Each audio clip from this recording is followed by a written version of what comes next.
What is up, guys, and welcome back to a brand new video once again. It's my team time, career mode, episode number 71 for the Spanish Grand Prix. Check out the last episode if you haven't seen it already, that being the Dutch Grand Prix. Yep, for those of you who haven't seen the last few episodes, big shock, we're still at the back. We're still a back market team. We are still struggling to fight it up with the likes of the front runners in Formula 1. Now, in the last episode, I posted a straw poll and I asked for your comments in the last video about what to do regarding Lewis Hamilton's contract. Should we spend all the dosh in order to get the results and third in the constructors? And overwhelmingly in the comments, all you guys said that I should just leave the balance how it is. And so that is exactly what I'm going to do. I think in my mind, even if we upgrade the resources right now, it's only going to bring in a slow... Well, it's going to bring in extra resource points gradually from like next episode onwards, and I just simply don't think there's enough time to reel in third in the constructors and keep Lewis Hamilton. So I think we're just going to risk it. We're going to hope that we can still re-sign Lewis at the halfway point of this season and then go from there. But yeah, the contrary is ruining the future of this series over just one driver, when there is one driver in particular who we have all been wanting to join this team. And if Lewis does leave, then that leaves the potential for said driver to come on board. So here we go for the Grand Prix weekend. This is Spain. I'm jumping right into practice once again, and this is my first laps on the game in nearly a week. It's been a long time to be, well, I say a week. It's been a good few days, and as you can see, getting straight back on the horse, and it felt like I never left. I actually felt better driving that one lap, those couple of laps in practice than what I did when I jumped off the game a few days ago. Normally, you have to be playing this game every single day, putting in lots of hours in order to be somewhat good at the game. But I felt like I was able to place the car exactly where I wanted it to, like a level of accuracy which I wasn't expecting to have. I had in that Friday practice session, and moving into practice 2 here. Again, it felt really nice to just flow this car, to string this car around this circuit. And I do put that down to some of the downforce, some of the upgrades we put on this car lately. We did do a redistribution upgrade heading into this one, and that certainly has made the characteristics of the car that much nicer. So I'm very happy about the way that the car feels, but we still got a long way to go. Practice was won and done by the AlphaTauris, a 1-2 for Danny Kvyat and Pierre Gasly. That is pretty formidable for those guys heading into the rest of this session and indeed the season, because they haven't made massive strides in terms of development, as you can see there. Heading into Spain, it's been a gradual uptake in performance. You could see big strides they're taken in China, but the results have been decent since then, but they haven't been out and out the best car. But maybe they've got some downforce upgrades that they put on a couple of rounds ago, and now that we're getting to the high downforce circuits, and they're really starting to shine. So this is well and truly turning into an enthralling fight for the championship at the front of Season 4. We've got the likes of Mercedes doing really well, dominating with Jack Aitken. Then Red Bull are starting to mount a challenge. Renault doing pretty solidly as well. And now AlphaTauri are staking their claim to be possibly the team to beat in Season 4. They've got the odd podium or two. Pierre Gasly has been on fire. And who knows, a bit of momentum going their way could do a world of good for their championship hopes.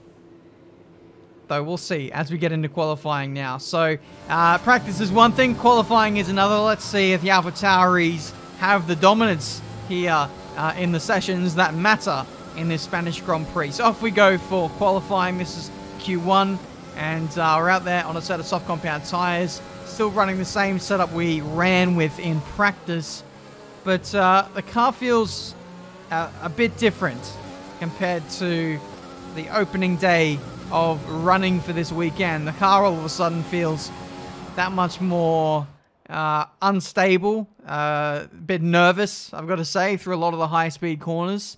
And I've got to say, I think it's down to the max fuel mixture. I think just because we're going so much faster into some of these medium and high-speed corners means that the tires, the aero, I guess, is unable to cope with it.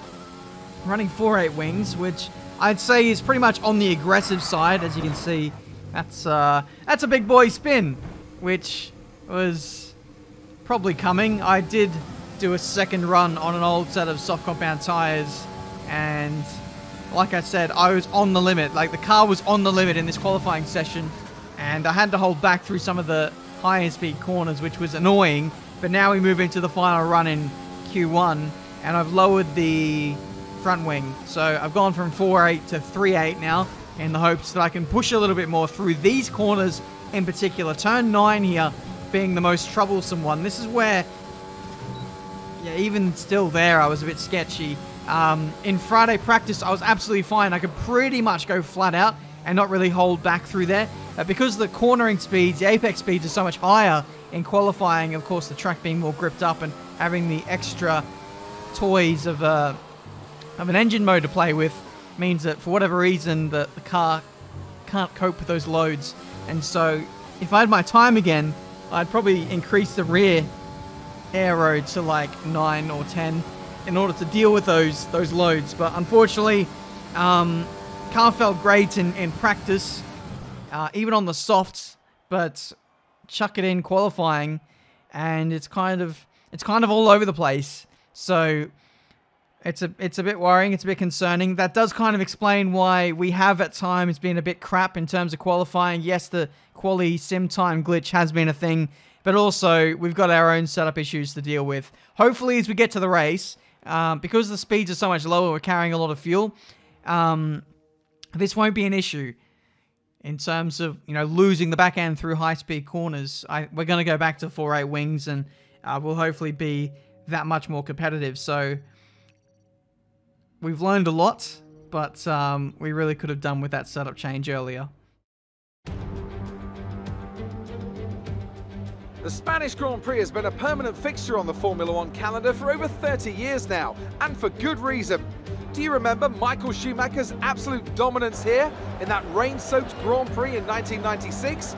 That day he took his first ever victory for Ferrari, and we've had many more iconic moments since. It's time to see how our drivers are stacking up after yesterday's exciting qualifying session. Max Verstappen put in a fantastic lap yesterday, and he starts from pole position. And Jack Aitken completes the front row. Considering the rest of the grid, we have Albon, Bottas, Pierre Gasly and Leclerc, Sainz, Kvyat, Norris and George Russell, Ricciardo, Ocon, Lance Stroll and Magnussen, Giovinazzi, Latifi, Antoine Hubert and Lewis Hamilton, Day, De Vries, Schumacher and Nobuharu Matsushita. Which of these talented drivers will come out on top today? So, as a closet AlphaTauri fan, I'm a bit disappointed with how qualifying shaped up for those guys. Initially, Pierre Gasly got P1 in qualifying when we were there and present to witness the AI going around the circuit, but when it's simulated, they ended up in 5th and 8th respectively, that being Gasly, then Kvyat. So we'll track the progress of those guys and whether they move forward in this one, but for us, it's going to be a medium-hard tyre strategy, and we might be able to get the measure of a few people inside the points doing 2 stops. So I'm remaining optimistic that we're going to be able to score points in this Grand Prix, the first of which in Season 4. 5 red lights and we are underway for the 5th race of the season. I've probably just guessed that, so don't quote me on it, but it's a terrible start. Did you expect anything less from Mr. Benjamin Daly? Around the outside we go of 5 cars down into turn 1, probably 4 is my best guess. We get re-overtaken by Nicholas Latifi. We're trying to sweep around the outside here at the iconic turn 3. Had to take a track limits warning there, just understeering with the dirty air. That's going to be an absolute killer in this Grand Prix. As you can see, we get around Latifi and move up into P17. There was a bit of contact made at the time, but there was no malice in that. It was just a racing incident, I would say. As we now go around the outside of Giovinazzi, we get past the Alfa Romeo driver. Hamilton gets past Latifi as well in that exchange and puts himself up in a P18 in the Spanish Grand Prix. We've now got Kevin Magnussen in the other Alfa Romeo up ahead. In turn 10 we go somehow around the outside of him there, and we're now fighting over P15 potential. We do get him, and there we go. That is amazing track position.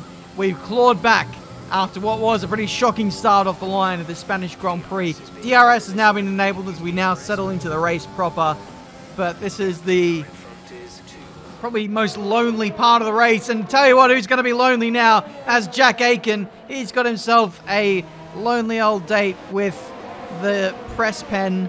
An early shower for him as he is out of this Grand Prix. Engine failure for the Mercedes. That's a rare sight to see in real life. But this is the game. And Mercedes have been pretty shocking with their engine reliability in this season in particular. Bottas retired as well at some point this season. I'm kind of worried I'm going to lose my engine at some point. So let's hope that we've got some smart people working on that side of the car. Anyway, we've got some pit stops happening around lap 7. Pierre Gasly was one of those making an early stop for another set, or for a set of medium compound tyres. That all but confirms he's running a 2-stop in this race. Bottas dived it in at the same time and is now caught up behind the likes of Giovinazzi, Magnussen, Latifi, my teammate Hamilton, and life for him, that being Bottas, is not going to be easy for the rest of this Grand Prix, as we've got a lot of people up front running on a good strategy. We'll get back to that in a second, as we can see Valtteri Bottas up the inside of Giovinazzi.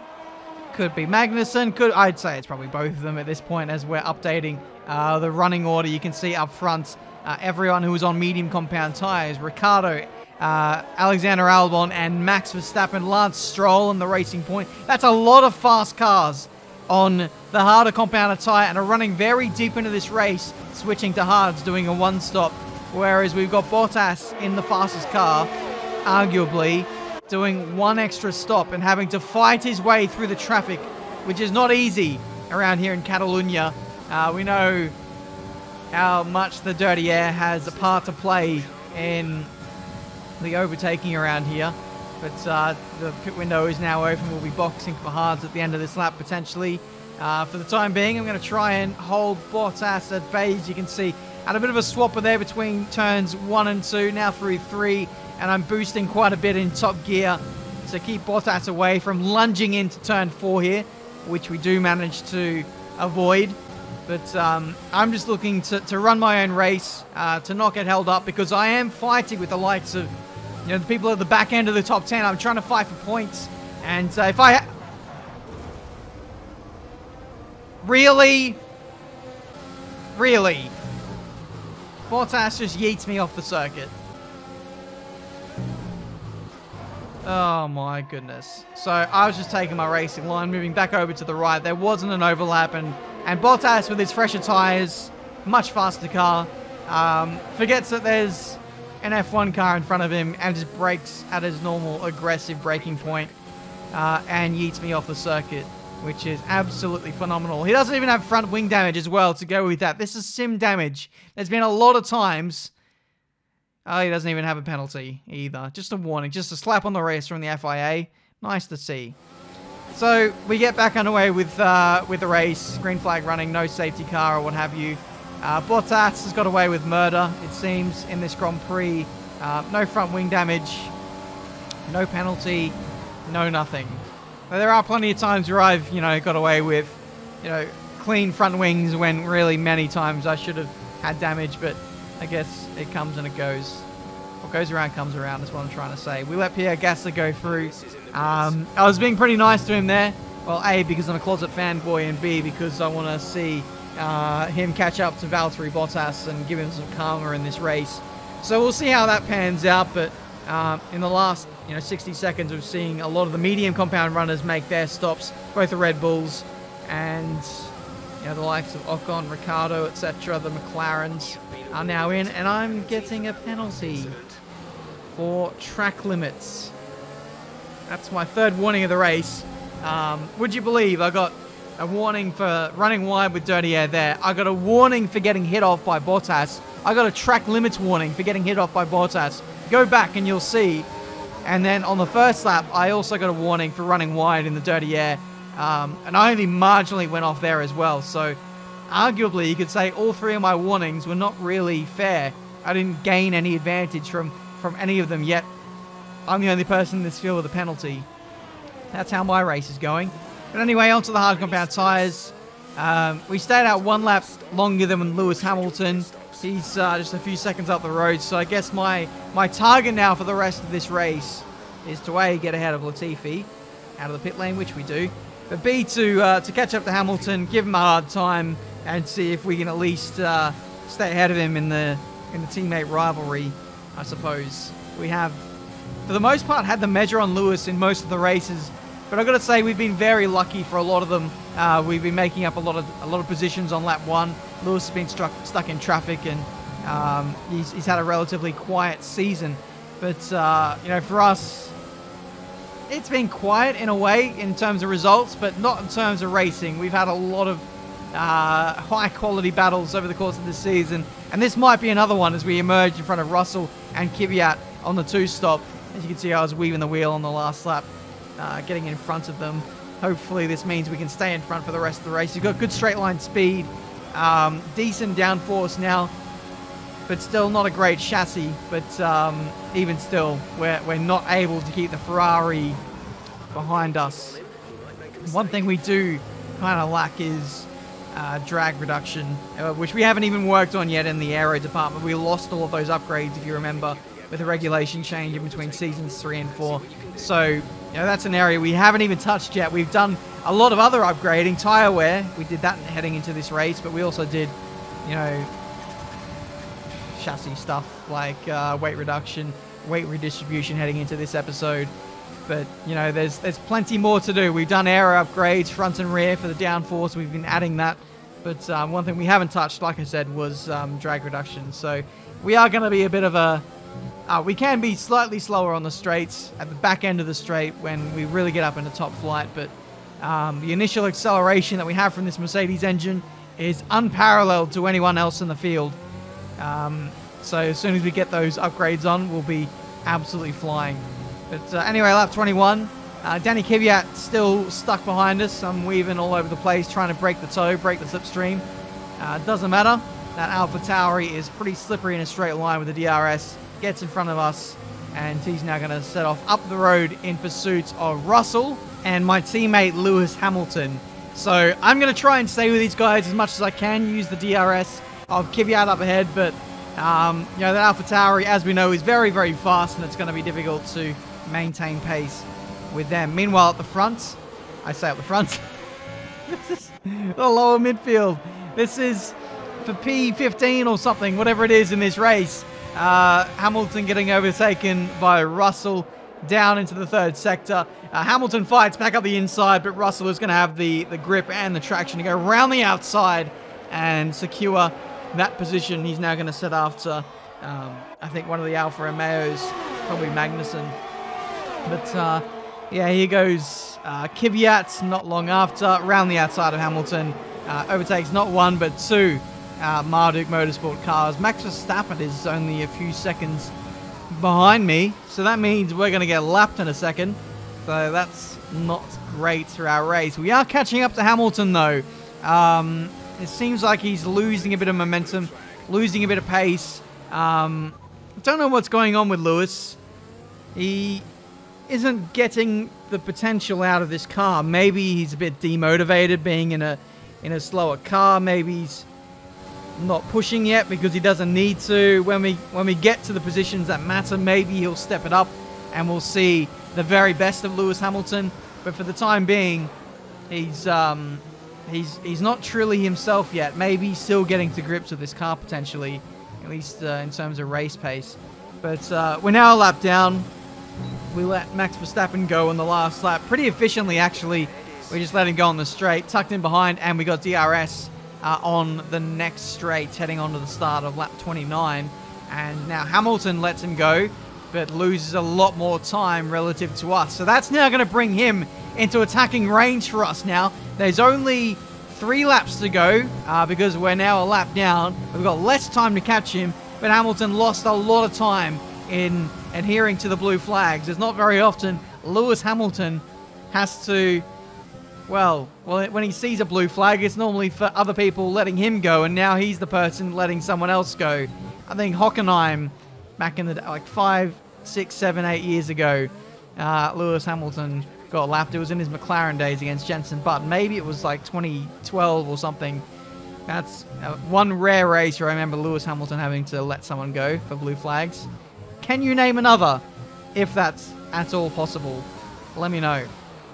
Anyway, we're heading on to the last lap. We're on the penultimate lap now for us, and this is probably going to be our one and only chance to get our teammates. Now, I know we're not going to beat him overall in this race, but it would mean a lot for my confidence to destroy Lewis's maybe if we can reel him in by 5 seconds, which is what we've done, and finish ahead of him on circuit after having the incident with Valtteri Bottas, which cost us so much time at the beginning of the Grand Prix. So here we go. We weren't able to get close enough with DRS on the start-finish straight. I had to turn off overtake early. I'm saving it for later on in the lap, and now we're going to deploy what's left down here into turn 4. Another opportunity is heading down into turn 10. So if we can stay close through the high-speed corners of 7, 8, and 9, we can dive bomb him maybe into the hairpin of turn 10. So let's see. That's another clumsy track extend warning. That's 2 warnings for this lap, by the way. 1 more warning, and that's 6 seconds worth of penalties we've got in this race. But in the end, it's not going to matter. Up into, oh my goodness! Really tried to push the limits through turn 9 so that we could get close for turn 10. In the end, it's been my undoing. And Hamilton is going to get away with P16 in this Spanish Grand Prix. I really gave it everything on this lap, trying to catch up. I spent the best part of the last 20, 25 minutes really putting in qualifying laps, trying to catch up to my teammate. And we're only going to miss out by, I reckon, if we had maybe 1 more lap, we would have been able to get Hamilton.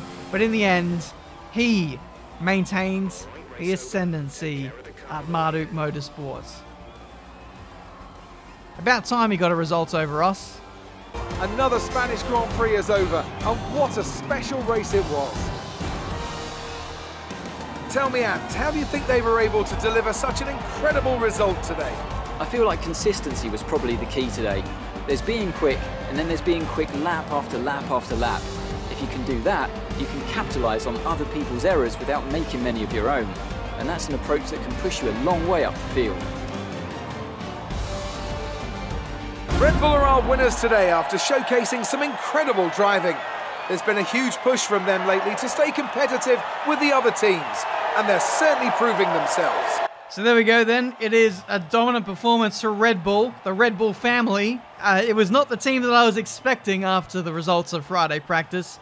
I was expecting the junior team to be standing up here on the podium, but it's Red Bull in the end with their medium to hard compound strategy. Great job from them. For all of the top 4, they did the medium hard strategy, so fair play. Bottas recovers to P5 in the end after punting me off along the way. 17th for us and 16th respectively. Somehow I stayed ahead of Nicholas Latifi despite my 3-second penalty. We are making progress. We were solidly ahead of the Alfa Romeos this round, or I was before the punt, which you know, in the last few races, I really have struggled. I've really only been able to get the measure on one, say like Giovinazzi, and even then he's been able to catch back up to me or really flex his pace with tyre wear towards the end. But today we were ahead, and I think we were going to stay ahead until, you know, Mr. Punterino came in and wrecked it all. But progress is being made. We're getting closer. The field is very, very close. You know, a couple more tenths here or there that we can extract in car pace, and we're challenging the likes of the top 10. I feel like we had a good strategy today. We would have been around the likes of Danny Kvyat, maybe, George Russell. We were going to be about 10 seconds further up the road, which might have been closer to those guys, challenging for the points. But in the end, it wasn't it wasn't to be. We head into the next race, being the Monaco Grand Prix, and I do wonder if we can get points at that very race. We're getting close. We're getting so close to points. More upgrades on the way, and we might be there. So hopefully, next episode onwards is the start of the recovery for Marduk Motorsport. We'll just have to wait and see. We've got a good few rounds coming up. Monaco, Azerbaijan, and then after that, we should have enough upgrades on the car where we might be at a point where we can really start to fight for points every race. But we'll have to wait and see. It all depends on failure rates and what the other teams do as well in terms of their upgrades. But I'll give it my all, as I always do. Let's see if Lewis Hamilton wakes up now that we're starting to become more of a contender in the sport. But we'll wait and see. Until the next one, guys, thank you so much for watching. Leave a like if you enjoyed. Subscribe to the channel if you're new to see plenty more racing game content. I do appreciate all the feedback you guys have been giving on these career mode episodes and the support you guys give it. I really am grateful. So keep that up, and I will try to keep up the momentum of career mode uploads. But that's it from me today. Thank you so much for watching. Until the next one, I'll see you next time.